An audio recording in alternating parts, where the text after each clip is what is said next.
Seize the ship వ్యవహారంలో కేంద్రం పవన్ కళ్యాణ్ కి షాక్ ఇచ్చింది. మోడీ ప్రభుత్వం ఒక్కసారిగా ఈ నిర్ణయంతో పవన్ కళ్యాణ్ షాక్ కు గురయ్యారు. అయితే సీజ్ ద షిప్ వ్యవహారంలో పవన్ కళ్యాణ్ కి ఆ షాక్ తగిలినట్టుగానే భావించాలి. ఆ షిప్ ని వదిలేనట్టుగా అటు ఎన్సీఎల్ నుంచి అధికారులకి లేఖలు సంధించారు. లేఖలు వచ్చాయి. సీజ్ ద షిప్ కుదరదన్న కేంద్రం షిప్ ను ఆఫ్రికాకు పంపాల్సిందే అంటూ ఆదేశాలు జారీ చేసింది. రోజుకో చర్చకు దారితీస్తోంది ఈ seize the ship Stella ship వ్యవహారం. ఆఫ్రికా దేశాల నుంచి బియ్యం లోడింగ్ కు వచ్చినటువంటి ఆ షిప్ కాకినాడ పోర్ట్లోనే సుమారుగా నెల రోజుల పాటుగా ఇక్కడే నిలిచిపోవాల్సి వచ్చింది. షిప్ నిలిచిపోవడంతో తాజాగా అడ్మిరాల్టీ కోర్టును ఆశ్రయించారు బియ్యం ఎగుమతిదారులు. సుమారుగా 28 మంది కలిసి నౌకను అద్దె తీసుకున్నారు. 15 మంది బియ్యం లోడింగ్ కూడా పూర్తయింది. పవన్ ఎంట్రీతో ఈ బియ్యం లోడింగ్ కాస్త నిలిచిపోయింది. కలెక్టర్ల తనిఖీలతో బయటపడింది పీడిఎస్ రైస్ వ్యవహారం. ఎగుమతి నిలిచిపోవడంతో ప్రభుత్వానికి కాకినాడ కలెక్టర్కి ఎన్సీఎల్ లేఖ రాసింది. ఆఫ్రికా ఒప్పందాలకు ఇబ్బంది రాకూడదని ఎన్సీఎల్ లేఖలో పొందుపరిచింది. తనిఖీల పేరిట ఆటంకాలతో దేశానికి ఇబ్బంది తీసుకురాకూడదని అధికారులు పేర్కొన్నారు. ఆకలి నివారణ కోసం ఆఫ్రికాతో భారత్ G2G డీల్ చేసుకుంది. ఈ డీల్లో భాగంగానే ప్రస్తుతం ఇక్కడి నుంచి కాకినాడ పోర్ట్ నుంచి అటు ఆఫ్రికా దేశానికి ఈ రైస్ ఎగుమతి జరుగుతోంది. అయితే ఎన్సీఎల్ లేఖలో వెనక్కి తగ్గే యోచనలో ఉన్నారు అధికారులు. రేషన్ బియ్యం మినహా మిగిలినటువంటి బాయిల్డ్ రైస్ని అక్కడికి పంపించేందుకు అధికారులు సిద్ధమైనట్టు తెలుస్తోంది. రా రైస్ ఎగుమతి జరిగే విధంగా చర్యలు చేపట్టబోతున్నారు. పెద్ద ఎత్తున పవన్ కళ్యాణ్ స్టెల్లా షిప్ ని సీజ్ ద షిప్ అంటూ ఏ స్థాయిలో అయితే ఆయన అక్కడ మాట్లాడుకొచ్చారో అప్పటి నుంచి కూడా ఈ స్టెల్లా షిప్ పైన చర్చలు కొనసాగుతూనే ఉన్నాయి. ఎక్కడ చూసినా కూడా స్టెల్లా షిప్ వ్యవహారం అనేది చర్చనీయాంశంగా మారింది. కలెక్టర్లు అక్కడ ఒక తనిఖీ రిపోర్టు కూడా పొందుపరిచారు. ఈ రిపోర్ట్లో సుమారుగా 1320 టన్నులు పూర్తిగా అందులో ఉన్నట్టు తెలుస్తోంది. దాంట్లో 640 టన్నులు సుమారుగా కలెక్టర్లు పట్టుకుంటే మరొక 680 టన్నులు కాస్త అక్కడ తనిఖీలు చేసినటువంటి కమిటీ పట్టుకుంది. సుమారుగా 38,000 టన్నుల బాయిల్డ్ రైస్తో పాటుగా 1320 టన్నులు మాత్రమే పీడిఎస్ రైస్ ఉన్నాయి. అంటే పబ్లిక్ డిస్ట్రిబ్యూషన్ సంబంధించినటువంటి ఆ రైస్ ఉన్నాయి. సో వాటిని తరలిస్తున్నారు అని చెప్పి కేవలం 1300 టన్నుల కోసం 38,000 టన్నుల అండ్ బియ్యాన్ని నిలిపివేయలేము, ఆఫ్రికాతో మనకు ఒప్పందాలు ఉన్నాయి, వెంటనే ఆ షిప్ని అక్కడి నుంచి తరలించాలంటగా ఎన్సీఎల్ లేఖ ద్వారా అటు అధికారులతో పాటుగా రాష్ట్ర ప్రభుత్వానికి కూడా లేఖ ద్వారా సంధించింది. ప్రస్తుతం Pawan Kalyan seize the ship వ్యవహారం ఇక్కడ దాకా దారితీసింది. ఎట్టి పరిస్థితుల్లో షిప్ని సీజ్ చేయడం కుదరదు, కావాలంటే ఆ పీడిఎస్ రైస్ని అక్కడి నుంచి తీసివేయండి, పీడిఎస్ రైస్ ఎవరైతే తరలించారో వారి ఎగుమతిదారులు ఎవరైనా వాటిపైన చర్యలు తీసుకోండి, కానీ ఈ షిప్ని మాత్రం సీజ్ చేయడం కుదరదు. అది పైపెచ్చు మన షిప్ కూడా కాదు, ఆఫ్రికా దేశం నుంచి బియ్యం నిమిత్తం కాకినాడ పోర్టుకు వచ్చిన షిప్ అన్నట్టుగా చాలా క్లియర్గా అధికార లేఖలో మెన్షన్ చేశారు. మరిన్ని అప్డేట్స్ మా సీనియర్ జర్నలిస్ట్ కృష్ణమోహన్ అందిస్తారు. కృష్ణమోహన్, సో ప్రజెంట్ ఏం జరుగుతోంది? స్టెల్లా షిప్ పైనే ప్రస్తుతం ఎక్కడ చూసినా ఆ చర్చ కొనసాగుతోంది. మొదట ఆ కలెక్టర్ సీజ్ చేసిన రోజు ఎక్కడ కూడా ఆ అంశం తెర మీదకి రాలేదు, కానీ పవన్ కళ్యాణ్ ఎంట్రీతో ఒకసారిగా స్టెల్లా షిప్ వ్యవహారం దేశవ్యాప్తంగా చర్చనీయాంశంగా మారింది. ఇప్పుడు ఆఫ్రికా దేశానికి పంపించాల్సిన ఈ షిప్ని కాస్త ఇక్కడ నిలిపివేయడంతో ఎన్సీఎల్ లేఖ ద్వారా సంధించింది. ఇంకా ఏ అంశాలున్నాయి ఈ లేఖలో? సో ప్రజెంట్ ఆ షిప్ని తరలించే యోచనలో ఉన్నారా? ఇంకా మిగిలినటువంటి లోడింగ్ కూడా ఫినిష్ చేసే అవకాశం ఉందా? ఎస్ మనోజ్, ఎప్పుడైతే కేంద్ర ప్రభుత్వం ఎన్సీఎల్ ఒక లేఖ రాష్ట్రానికి రాసిందో అలాగే కాకినాడ జిల్లా కలెక్టర్కు లేఖ రాశారు. దీంట్లో కేంద్ర సంస్థ అయిన నేషనల్ కోఆపరేటివ్ ఎక్స్పోర్ట్స్ లిమిటెడ్ సంస్థ చాలా క్లియర్గా ఒక లేఖ అయితే రాసింది. దీంట్లో ప్రధానంగా పొందుపరిచిన అంశాలు ఆఫ్రికాతో ఒప్పందాలు చేసుకొని ఉన్నాం, దాంట్లో ఎటువంటి ఇబ్బందులు రాకూడదు అనేది ఒకటి, తనిఖీల పేరిట ఆటంకాలతో దేశానికి ఇబ్బంది జరగకూడదు అనేది ఆ లేఖలో ఉన్న సారాంశం. ఆకలి నివారణ కోసం ఆఫ్రికాతో G2G డీల్ కూడా మనకుంది, G2G డీల్ కూడా మనకుంది.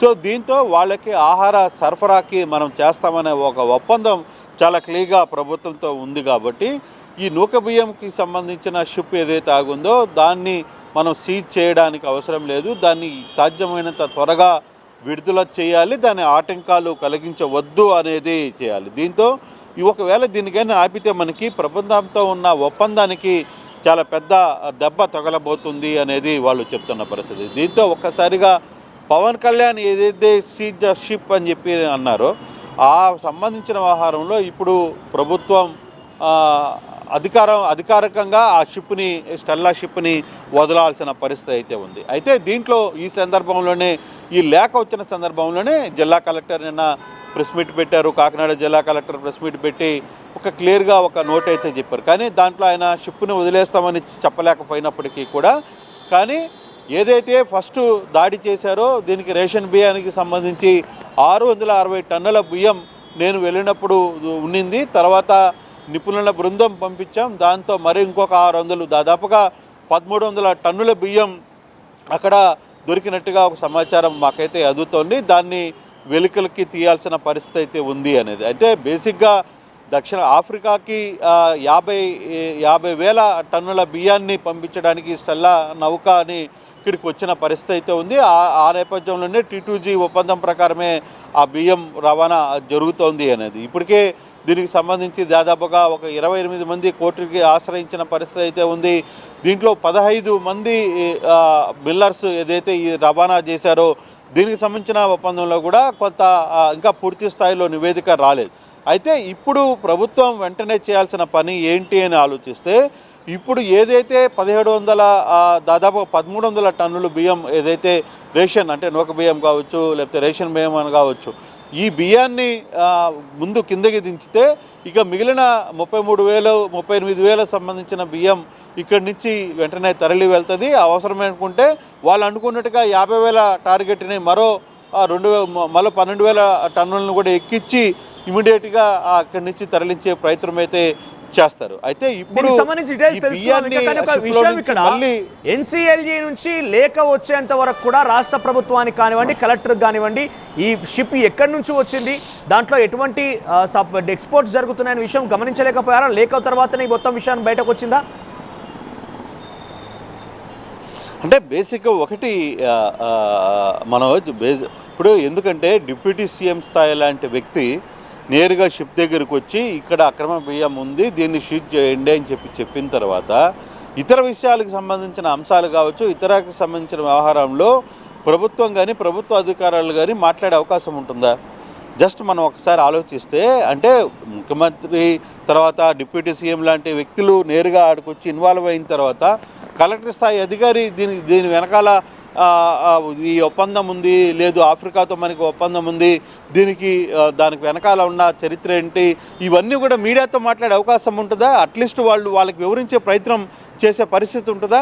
బహుశా ఉండదు, చాలా తక్కువ జరుగుతాయి. ఎందుకంటే ఇక్కడున్న పరిస్థితులు రాజకీయ పరిస్థితులు అధికారులు వీళ్ళందరూ కూడా ఒక స్థాయి అధికారులకు మంత్రులకి చెప్పే పరిస్థితులు ఉండవు. కాకపోతే ఈ వ్యవహారాన్ని ఎప్పుడైతే వెంటనే కేంద్రం దృష్టికి వెళ్ళిందో కేంద్రం నుంచి లేఖ రావడంతో వ్యవహారం అంతా కూడా బయటకు వచ్చింది. సో ఇప్పుడు ఎన్సీఎల్టీ క్లియర్గా ఒక విషయం చెప్తుంది, మనకి ఒప్పందం ఉందిరా బాబు ఆఫ్రికాతో 50,000 టన్నుల బియ్యాన్ని మనం పంపించాల్సిన పరిస్థితి ఉంది. T2G ఒప్పందం ఉంది. ఆ ఒప్పందం మళ్ళీ మీరు అడ్డుకుంటే ఆ షిప్ ఇన్వాల్వ్ అయిపోయారు సీజ్ ద షిప్ అని అన్నారు కాబట్టి కింది స్థాయి అధికారులు మాట్లాడకపోవచ్చు.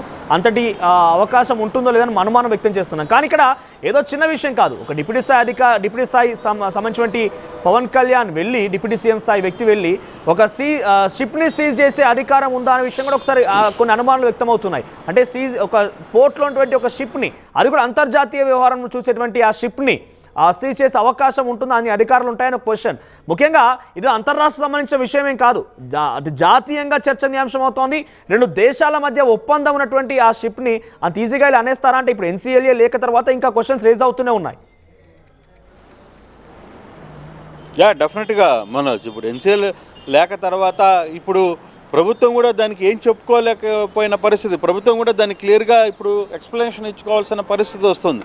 ఎందుకంటే ఇటువంటి వ్యవహారాల్లో కొంత అంతర్జాతీయ స్థాయిలో అంటే ఆ రోజు పవన్ కళ్యాణ్ షిప్ని సీజ్ చేసి చెప్పినప్పుడు కూడా కొంతమంది అధికారులు కావచ్చు కొంతమంది బాహాటంగానే మాట్లాడుతున్న పరిస్థితి. షిప్ని మనం సీజ్ చేయలేమురా బాబు, అవసరం అనుకుంటే ఆ బియ్యాన్ని మనం వెనక్కి తెప్పించుకోగలం, లేదు ఆ బియ్యాన్ని ఎవరైతే సప్లై చేశారో ఆంధ్రప్రదేశ్లో ఏ ప్రాంతం నుంచి ఆ రేషన్ బియ్యం అక్రమ రవాణా అవుతుందో వాళ్ళ మీద మనం కేసులు కట్టగలం తప్పితే షిప్ని మనం ఏం చేయలేమనేది దాదాపుగా అందరూ మాట్లాడిన పరిస్థితి. కానీ ప్రభుత్వం అధికారికంగా మాట్లాడాలి కదా, ప్రభుత్వం అధికారికంగా ఎక్స్ప్లెయిన్ చేయగలగాలి.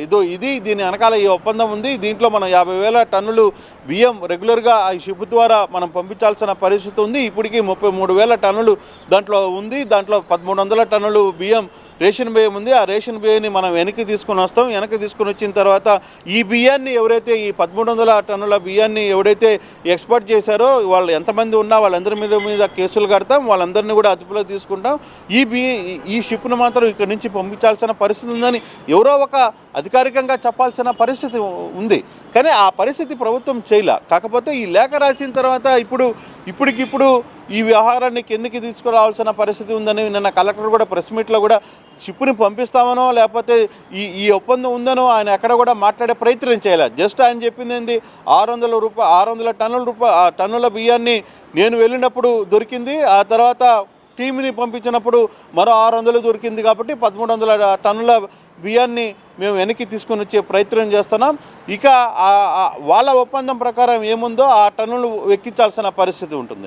సో ఆయన అంతవరకే మాట్లాడారు. అంటే ఇప్పుడు 1300 టన్నుల బియ్యాన్ని ఏదైతే రేషన్ బియ్యం ఉందో పట్టుకున్నారు. నిజంగా ఇది అక్రమ రవాణా జరిగింది. ఆ అక్రమ రవాణాకు సంబంధించిన ఎవరైతే అక్రమదారులు ఉన్నారో, ఎవరైతే ఈ ప్రయత్నం చేశారో వాళ్ళందరినీ కూడా వాళ్ళ మీద కేసులు కట్టాలి, వాళ్ళందరి మీద శిక్ష చేయాల్సిందే. దాంట్లో పేదల బియ్యాన్ని అక్రమ రవాణా చేస్తున్న విషయంలో దాంట్లో ఎటువంటి నో డౌట్. ఎవరైతే అక్రమంగా పాల్గొన్నారో వాళ్ళందరి మీద కూడా ఖచ్చితంగా కేసులు కట్టాలి, వాళ్ళందరినీ శిక్షకి పడేటట్టుగా చూడాల్సిన బాధ్యత ప్రభుత్వం. అట్ ద సేమ్ టైం ప్రభుత్వాలతో ఒప్పందాలు ఉన్నప్పుడు, లేకపోతే కేంద్ర స్థాయిలో ఒప్పందాలతో ఉన్నప్పుడు అంతర్జాతీయ సంస్థకు వచ్చిన కొన్ని షిప్పులు కావచ్చు, అవి నాకులు రావడంలో అటువంటి వ్యవహారంలో ఎక్కడైనా ఇబ్బంది జరిగితే ఎన్సీఎల్టీ అదే చాలా క్లియర్గా చెప్తోంది. మీరు మాట్లాడుకొని అక్కడ ఆపేసి అసలు భారతదేశానికి తర్వాత ఇతరులకు మధ్య జరిగే ఒప్పందాన్ని మీరు ఎక్కడ ఇబ్బందులు తీసుకురావద్దు అనేది ఆ లేఖలో సారాంశం. అఫీషియల్గా ఆ లేఖ బయటికి రావట్లేదు, కానీ ఆ లేఖలో ఉన్న సారాంశం అంతా కూడా అటువంటి సారాంశం. సో ఇప్పుడు 1300 రేషన్ టన్నుల బియ్యం ఏదైతే ఉందో ఆ బియ్యాన్ని ఇప్పుడు ఇమీడియట్గా మార్చి ఆ బియ్యాన్ని అక్కడి నుంచి షిప్లో నుంచి తీసుకుని వచ్చి మళ్ళీ కాకినాడ పోర్టుకి చేర్చాలి. పోర్టుకి చేర్చిన తర్వాత అక్కడ అసలు ఆ బియ్యానికి ఎవరు సూత్రధారులు ఏంటి, ఆ బియ్యాన్ని ఎవరు రవాణా చేశారు, ఎక్కడి నుంచి బయటకు వచ్చింది, ఏ ప్రాంతాల నుంచి వచ్చింది, దాన్ని ఎవరు ఈ నిర్వహణ చేశారు, వీళ్ళందరి మీద కేసులు కట్టాలి. ఈ వ్యవహారం అంతా కూడా ఇక్కడున్న స్థానిక ప్రభుత్వం చూసుకోవాలి. కానీ అంతర్జాతీయ సమస్యను మరోసారి తీసుకుని వచ్చే ప్రయత్నం చేయకూడదు అనేది ఎక్స్పోర్ట్ లిమిటెడ్ క్లియర్గా కేంద్ర ఎక్స్పోర్ట్ ఇంట్రెస్టింగ్ విషయం ఏంటంటే ఇక్కడ షిప్ సుమారుగా నెల రోజుల పాటుగా నిలిచిపోవడంతో సుమారుగా $22,000 డేమరేజీ ఛార్జీలు కూడా పడుతున్నాయంట. సో ఆ ఛార్జీలు ఎవరు భరిస్తారు? ఆ ఛార్జీలకు సంబంధించి అవకాశం ఎట్లా ఉండబోతోంది? దీనికి సంబంధించి అప్డేట్స్ ఏంటి? అంటే ఒక షిప్పులో సంబంధించి నాకున్న సమాచారం అయితే ఒక షిప్పు ఒక టైం ప్రకారం వస్తుంది, ఒక పోర్టుకు వస్తుంది. పోర్టుకు వచ్చిన తర్వాత ఏ పోర్టులో అయినా సరే ఆ పోర్టులో ఇంత పరిమిత టైం వరకు ఉంటుంది. ఆ టైంలో మీరు అన్లోడ్ చేసుకుంటారా, డౌన్లోడ్ చేసుకుంటారా అనేది ఈ రెండింటికి సంబంధించి లోడింగ్ అన్లోడింగ్ 2 వ్యవహారాలు అయిపోయిన తర్వాత వెంటనే అది కానీ లేట్ అయితే సంబంధిత పోర్టు షిప్కి పే చేయాల్సి వస్తుంది. ఆ పోర్టు మీ వల్ల నాకు ఇంత లాస్ అయింది అనేది వాళ్ళు డామరేజ్ షూట్స్ వేస్తారు. దానికి సంబంధించిన వ్యవహారం మొత్తం కూడా పోర్టు కట్టాల్సిన పరిస్థితి వస్తుంది. మరి ఇప్పుడు 22,000 డాలర్లు ఇప్పుడు కట్టాల్సి వస్తే అది ప్రభుత్వానికి లాస్. ప్రభుత్వం కట్టాల్సిన పరిస్థితి రావచ్చు. అంటే ఇప్పుడు కాకినాడ పోర్టు కట్టాల్సిన పరిస్థితి ఉంటుంది. మరి ఆ డబ్బులు ఎవరు కడతారు ఏంటి అనే చర్చ ఇంకా కొంత ముందుకు వెళ్తోంది. దానికి సంబంధించి పూర్తి స్థాయిలో రావాల్సిన పరిస్థితి అయితే ఉంది. అయితే ఇప్పటికీ ఆలస్యమైంది. ఇప్పటికే నెల రోజులు ఆ షిప్పు ఇక్కడ ఉండడం వల్ల ప్రభుత్వానికి కొంత $22,000 కట్టాలనుకుంటే చిన్న అమౌంట్ కూడా కాదు కదా. సో ఇటువంటి అంశాలన్నిటిని కూడా 1-2-3 సార్లు అధికారులు కొన్ని కొంత అంటే బేసిక్గా అందరికీ అన్నీ తెలిసి ఉండాలి అనే ఒక ఎక్కడ ఉండదు. కాకపోతే అధికారులు కూడా కొంత చొరవ తీసుకొని దీనివల్ల ఈ ప్రాబ్లం వస్తుంది, దీనివల్ల ఈ ప్రాబ్లం ఉంటుంది అని చెప్పే ప్రయత్నం చేయగలగాలి. వాళ్ళతో ఆ వ్యవహారం డిప్యూటీ సీఎం కావచ్చు, లేకపోతే అధికారంలో ఉన్న పెద్దలకు కావచ్చు, వాళ్ళకి దీనివల్ల ఇటువంటి ఇబ్బందులు వచ్చే అవకాశం ఉందని ముందుగానే వాళ్ళకి చెప్పే ప్రయత్నం చేస్తుంటే బాగుండేది అనేది ఇప్పుడు జరుగుతున్న చర్చ. సో ఓవరాల్గా ఇప్పుడు మొత్తం మీద షిప్ను ఎప్పుడు పంపిస్తారనేది ఒక చర్చ. ఇప్పుడు షిప్కి ఫైన్ కట్టాల్సిన పరిస్థితి వస్తే దానికి ఎవరు కడతారనేది ఒక చర్చ. ఇప్పుడు 50,000 టన్నులు పంపించాలనుకుంటే 33,000 టన్నులు ఉంది కాబట్టి మిగతా టన్నులు ఎప్పుడు ఎక్కిస్తారనేది ఇంకొక చర్చ. ఏదైతే 1300 టన్నుల బియ్యం రేషన్ బియ్యం అక్కడ దొంగ రవాణా అయిందని అనుకుంటున్నామో, ఆ 1300 బియ్యం రవాణా బయటకు వచ్చిన తర్వాత దాన్ని బయటికి తీసుకురావాలి షిప్లో నుంచి. తర్వాత దాని మీద ఎవరు తరలించారనేది కేసులు కట్టాలి. దీని వ్యవహారం అంతా కూడా ఇంకొక లైన్ ఆఫ్ సెక్షన్ తీసుకోవాలి. సో ఓవరాల్గా ఇప్పుడు కాకినాడ పోర్టు సంబంధించిన వ్యవహారాల్లో మాత్రం ప్రతిరోజు ఏదో ఒక అంశం దీనికి సంబంధించి అక్కడున్న స్థానిక అధికారులకి తలనొప్పుగా మారిందనేదే చెప్పాలి. అప్పుడు పోర్టు అధికారులు దీని మీద ఎక్కడ మాట్లాడడానికి ముందుకు రాకపోయినా ప్రభుత్వం నుంచి కానివ్వండి, సివిల్ సప్లై శాఖ నుంచి కానివ్వండి, లేదంటే ముఖ్యంగా పోర్టు అధికారుల నుంచి, కలెక్టర్ నుంచి ఏదైనా వివరణ వచ్చిందా? వాళ్ళు ఏదైనా దీని గురించి చెప్పే ప్రయత్నం చేస్తున్నారా? ఎందుకంటే చాలా క్లియర్గా ఇక్కడ ఏం జరిగిందని అర్థమవుతోంది. అక్కడ అంతర్జాతీయ లెవెల్లో అగ్రిమెంట్స్ ఉన్నప్పుడు దానికి సంబంధించి తరలించే దాంట్లో 1300 క్వింటాలు కేవలం పీడిఎస్ రైస్ ఉంది. మిగిలిన మొత్తం కూడా మేజర్ పోర్షన్లో అగ్రిమెంట్కి సంబంధించినటువంటి ఫుల్ఫిల్ చేయాల్సిన అవసరం ఉంది. నిన్న జిల్లా కలెక్టర్ ప్రెస్ మీట్ పెట్టినప్పుడు కాకినాడ కలెక్టర్ దీనికి సంబంధించి కొంత వివరణ ఇచ్చే ప్రయత్నం అయితే చేశారు, కానీ ఆయన పూర్తి స్థాయిలో దాని మీద ఏమీ మాట్లాడే ప్రయత్నం అయితే చేయలేదు. చూడాలి, బహుశా ఈరోజు రేపటి లోపల దీనికి సంబంధించి ఏదైనా పూర్తి స్థాయి వివరణ ఇచ్చే ప్రయత్నం చేస్తారా? అసలు ఏం జరుగుతుంది, లేఖలో ఏముంది, లేఖ వచ్చిన తర్వాత ఏం జరుగుతుంది, ఇప్పుడు ప్రభుత్వం ఎటువంటి నిర్ణయం తీసుకుంటుంది, తర్వాత ఫర్దర్గా వాళ్ళకి కట్టాల్సిన ఫైన్ ఏదైనా ఉంటే దాన్ని ఎవరు కడతారు, ఎన్ని అంశాలని చూడాల్సిన పరిస్థితి ఉంది. బహుశా జిల్లా కలెక్టర్ దీనికి సంబంధించి ఈరోజు రేపు మా వివరణ ఇస్తారా లేదా అనే అంశాన్ని కూడా మనం చూడాల్సిన పరిస్థితి అయితే కనపడుతుంది. ఇప్పుడు వరకు అయితే దీని మీద ప్రభుత్వం ఎటువంటి అధికారపూర్వకమైన నివేదిక కావచ్చు, రిపోర్ట్ కానీ ఎక్కడ ఎవరు మాట్లాడిన పరిస్థితి అయితే లేదు మనవచ్చు. రైట్ కృష్ణమోహన్, చివరిగా ఒకటి చెప్పండి. ఇక్కడ ఏకంగా అంతర్జాతీయ లెవెల్లో డిస్కషన్ జరుగుతోంది కాబట్టి ఈ పూర్తి సినారియో పైన ఒక అథెంటిక్ ఇన్ఫర్మేషన్, అథెంటిక్గా పూర్తి ఆధారం లేకుండా సీజ్ ద షిప్ అనడం కానివ్వండి, లేకుంటే ఇన్ని రోజులు నిలిపివేసినది కానివ్వండి, ఈ విషయాలపైన ఏదైనా అధికారులపైన, లేకుంటే పోర్టు అధికారులపైన, కలెక్టర్ పైన కేంద్రం నుంచి కొన్ని ఏమన్నా డిసిషన్స్ వచ్చే అవకాశం ఉందా? వేటు పడే అవకాశం ఉందా? అంటే అంత దూరం రాకపోవచ్చు. కారణం ఏంటంటే కూటమి ప్రభుత్వం ఉంది కాబట్టి, బీజేపీ వీళ్ళు కూడా కలిసే ఉన్నారు కాబట్టి కూటమి ప్రభుత్వంలో అంత సీరియస్ యాక్షన్ ఉండకపోవచ్చు.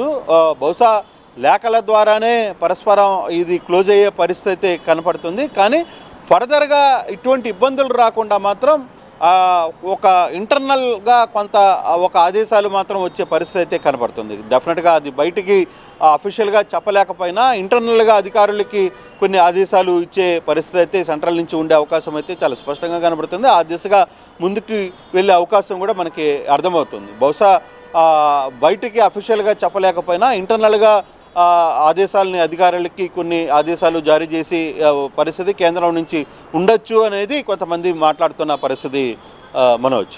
Right, thank you Krishnamohan, thank you for the update. So మొత్తం మీద పవన్ కళ్యాణ్కి ఒక బిగ్ షాక్ అని చెప్పొచ్చు.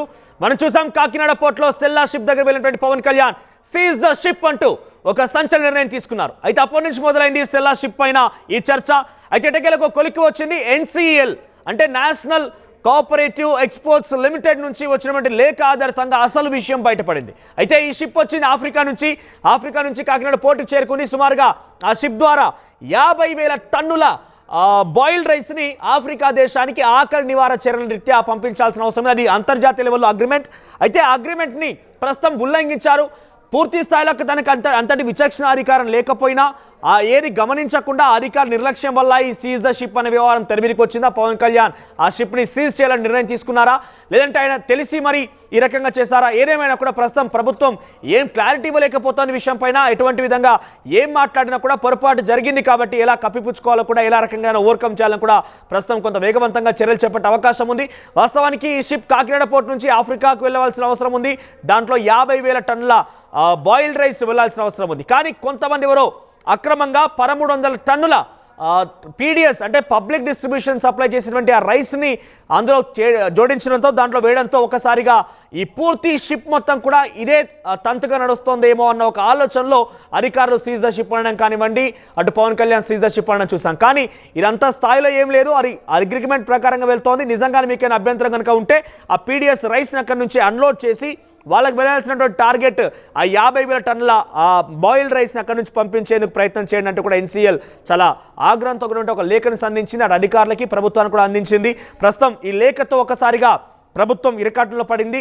ఇంతటి స్థాయిలో సీజ్ ద షిప్ మేము అక్రమాన్ని పట్టుకున్నామంటూ చెప్పినటువంటి ప్రభుత్వం ఒక్కసారిగా ఈ ఎన్సీఎల్ లేఖతో అసలు ఎలా దీన్ని ఓవర్కమ్ చేయాలని కూడా ఆలోచనలో పడిపోయింది. ప్రస్తుతం ఈ షిప్ నెల రోజులు అవుతుంది ఇక్కడికి వచ్చి, నెల రోజులైనా కూడా ఇక్కడి నుంచి వెళ్ళకపోవడంతో ఆ షిప్ అక్కడే పోర్ట్లో ఉండడం పైన $22,000 డేమరేజ్ ఛార్జీలు కూడా పడతాయట. మరి ఆ ఛార్జీలు ఎవరు భరిస్తారో? అది పోర్ట్ అధికారుల పైన వేటు వేస్తారా, కలెక్టర్ పైన వేటు వేస్తారా, లేదంటే ప్రభుత్వంలో అంతర్గతంగా ఏదైనా చర్చ జరిగి ప్రభుత్వమే ఈ డ్యామేజ్ని భరిస్తుందా చూడాల్సిన అవసరం అయితే ఉంది. ఒకసారి ఈ సీజ్ ద షిప్ వ్యవహారం ఎట్టకేలకు బయటపడింది కాబట్టి మీరేమనుకుంటున్నారు? మీ అభిప్రాయాన్ని కామెంట్ రూపంలో తెలియజేసే ప్రయత్నం చేయండి.